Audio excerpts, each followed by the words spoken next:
दुनिया में एक इनविजिबल वॉर चल रही है। ना कोई मिसाइल उड़ते हैं, ना टैंक्स दिखते हैं, लेकिन ये वॉर हर रोज लड़ा जा रहा है, सिर्फ सबमरीन और स्ट्रेटेजिक बेसिस के जरिए। और इस वॉर के दो सबसे बड़े खिलाड़ी हैं, चाइना और इंडिया। चाइना के पास है स्ट्रिंग ऑफ पर्ल्स और भारत बना रहा है आयरन नेकलेस। लेकिन ये क्या है और क्या इस वॉर का कोई विनर होगा? नमस्कार दोस्तों, आप देख रहे हैं the Bharat brief YouTube channel और आज इस वीडियो में हम समझेंगे कि चाइना अपने नेवल डोमिनेंस के लिए क्या कर रहा है और भारत का काउंटर स्ट्रेटजी क्या है और आखिर किसमें कितना दम है। 2005 में एक अमेरिकन थिंक टैंक ने एक टर्म दिया, द स्ट्रिंग ऑफ पर्ल्स। इसका मतलब है चाइना स्ट्रेटेजिकली इंडियन ओशन में एक एक मिलिट्री या पोर्ट बेस डेवलप कर रहा है ताकि वो इंडिया को सराउंड कर सके और अपना ट्रेड रूट सिक्योर कर सके। चाइना के इंपॉर्टेंट पर्ल्स हैं ग्वादर पोर्ट पाकिस्तान में, हम्बनटोटा पोर्ट श्रीलंका में, चिटागोंग बांग्लादेश में, क्याबकू म्यांमार में, दिजबूती नेवल बेस जो कि अफ्रीका में है और ये चाइना का पहला ओवरसीज बेस है। इसके बाद मालदीव, सियालचीस और ईस्ट अफ्रीका में भी चाइना अपने पैर को जमा रहा है। इस पूरे स्ट्रिंग का पर्पस एक ही है, इंडियन ओशियन में चाइना का स्ट्रेटेजिक कंट्रोल और इंडिया को जियोपॉलिटिकली इंसर्कल करना। वर्ल्ड के 80% ऑयल सप्लाई और 40% ग्लोबल ट्रेड इंडियन ओशियन से पास होते हैं। चाइना की इकोनॉमी का एक बड़ा हिस्सा गल्फ के ऑयल और अफ्रीकन रॉ मटेरियल पे डिपेंडेंट है, लेकिन साउथ चाइना सी से इंडियन ओशियन तक एक रास्ता एक चोक पॉइंट से गुजरता है, स्ट्रेट ऑफ मलक्का। अब ये प्रॉब्लम क्यों है? क्योंकि ये एक नैरो पैसेज है जिसको चोक करना बहुत ज्यादा आसान है। चाइना को डर है कि अगर कल को इंडिया या यूएस ने इस स्ट्रेट को ब्लॉक कर दिया तो चाइना की एनर्जी लाइन कट सकती है। इसलिए वो एक बैकअप बनाना चाहता है, लैंड रूट, पोर्ट रूट और मिलिट्री बैकअप।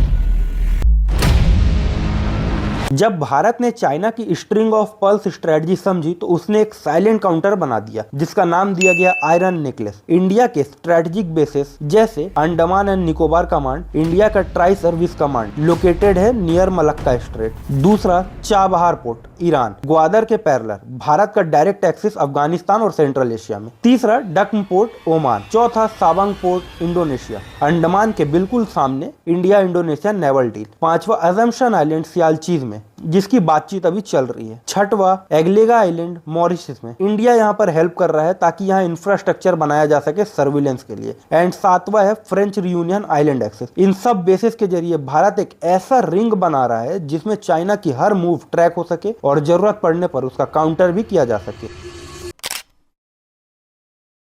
सिर्फ बेसिस बनाना इनफ नहीं है, मॉडर्न वॉर में सैटेलाइट, ड्रोन्स और रियल टाइम मैरीटाइम सर्विलेंस बहुत क्रूशियल है। अब इंडिया के पास क्या क्या सर्विलेंस टूल है? पहला, mission based deployment by Indian navy. Second, satellite imagery via RISAT series. तीसरा, information fusion centre Indian ocean region जिसको IFC IOR यानी डेटा शेयरिंग हब भी कहा जाता है। चौथा, क्वाड कोऑपरेशन यानी USA, ऑस्ट्रेलिया, जापान, इंडिया के बीच नेवल इंटेलिजेंस शेयरिंग की जा रही है।